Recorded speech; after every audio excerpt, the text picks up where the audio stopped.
Encre d'histoire, Plume et Voix, Alban de Maigret.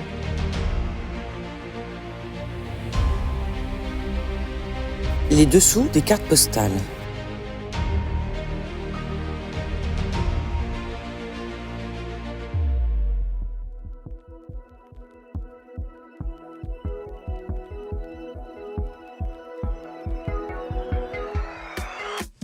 L'été est là qui sent bon les vacances.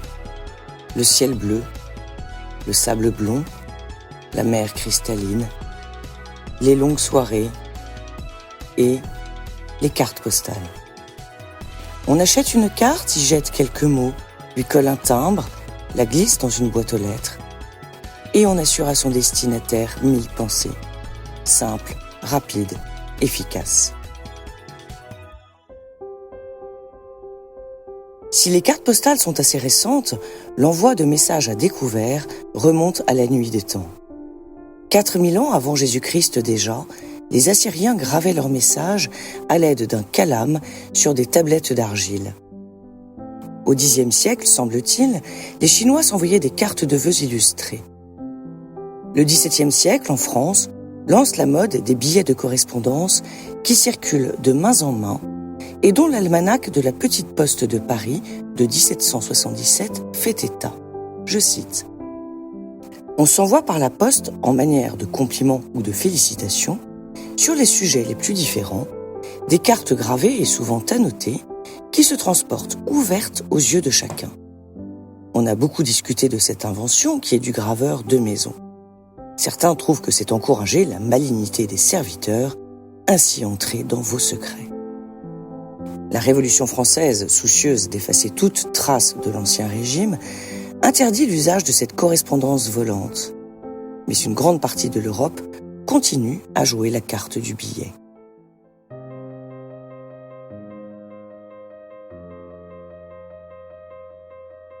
En 1865, le conseiller d'État prussien Heinrich von Stephan, connu pour l'introduction du téléphone en Allemagne, propose lors de la 5e conférence de l'Association allemande des postes, je cite, « un feuillet cartonné de correspondance devant circuler à découvert ». Mais à la veille de la guerre austro-prussienne, les préoccupations de Guillaume Ier et d'Otto von Bismarck sont ailleurs, et l'idée ne fait pas mouche.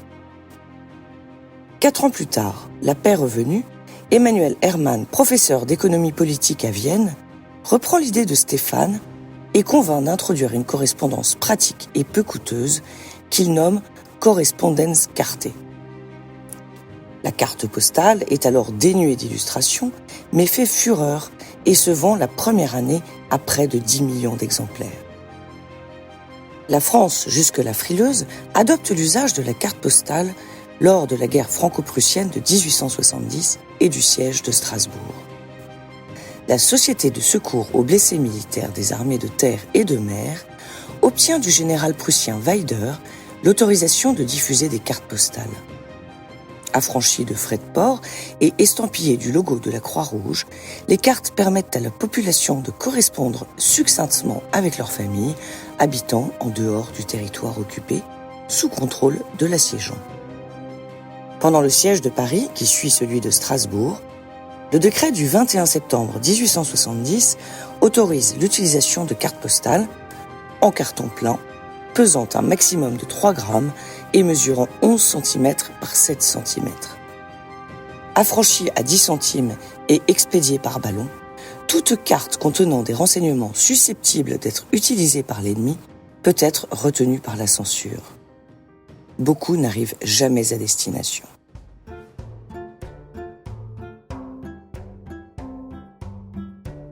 Inventé par l'ennemi et découvert par la guerre, il faut malgré tout admettre l'efficacité de ce nouveau système de communication.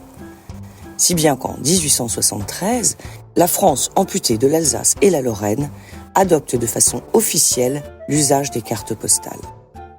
Destinées à circuler à découvert en France et en Algérie, l'affranchissement est de 10 centimes pour celles qui circulent dans une même ville et de 15 centimes de bureau à bureau. Outre le timbre, l'unique illustration de cette carte officielle réside en une frise de 4 mm qui encadre la partie réservée à l'adresse. 2 ans plus tard, l'administration autorise l'industrie privée à fabriquer et mettre en vente ses propres cartes postales, permettant l'impression d'illustrations ou de publicités, à l'instar des magasins de la Belle Jardinière. Jusqu'en 1904, l'adresse ne doit pas figurer du même côté que le message, si bien que les illustrations occupent au plus la moitié du verso.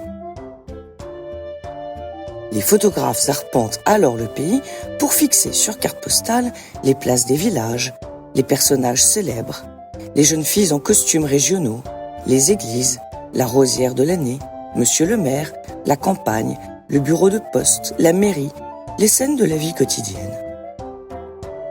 Lors de l'exposition universelle de 1889, 300 000 cartes sont vendues avec une représentation de la Tour Eiffel dessinée par Léon-Charles Liboni, facteur déterminant de l'entrée de la carte postale dans son âge d'or.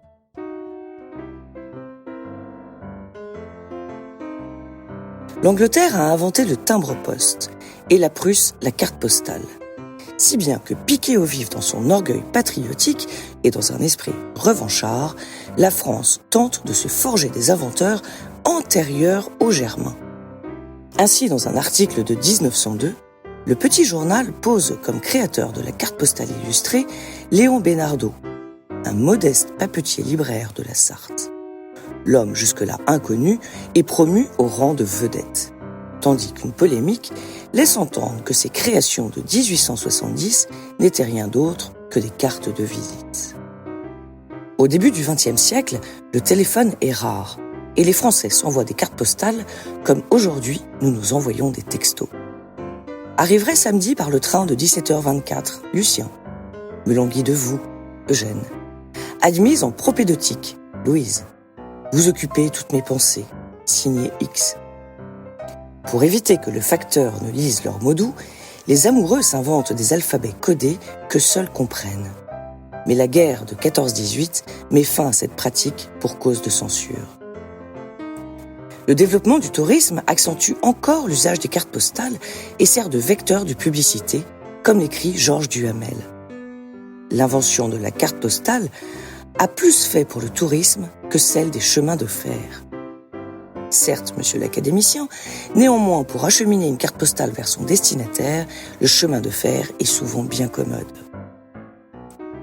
Si les spécialistes constatent une baisse des ventes, smartphone oblige, ils affirment que la carte postale a encore de bien belles heures devant elle. Avis aux cartophiles. Car comme le souligne Olivier Dreiger, président du groupe familial Dreiger La Carterie, elle garde un statut à part. C'est une marque d'attention qui garde une valeur particulière. Par ailleurs, ce retour à la plume et au timbre-poste qu'elle impose lui confirme le charme suranné, le rituel délicat d'une époque où l'on prenait son temps, où l'on prenait le temps de penser aux autres. Et ainsi que l'écrit Sébastien Lapac dans Théorie de la carte postale, une carte postale au temps des SMS, c'était la revanche de la relation concrète. Pensons-y.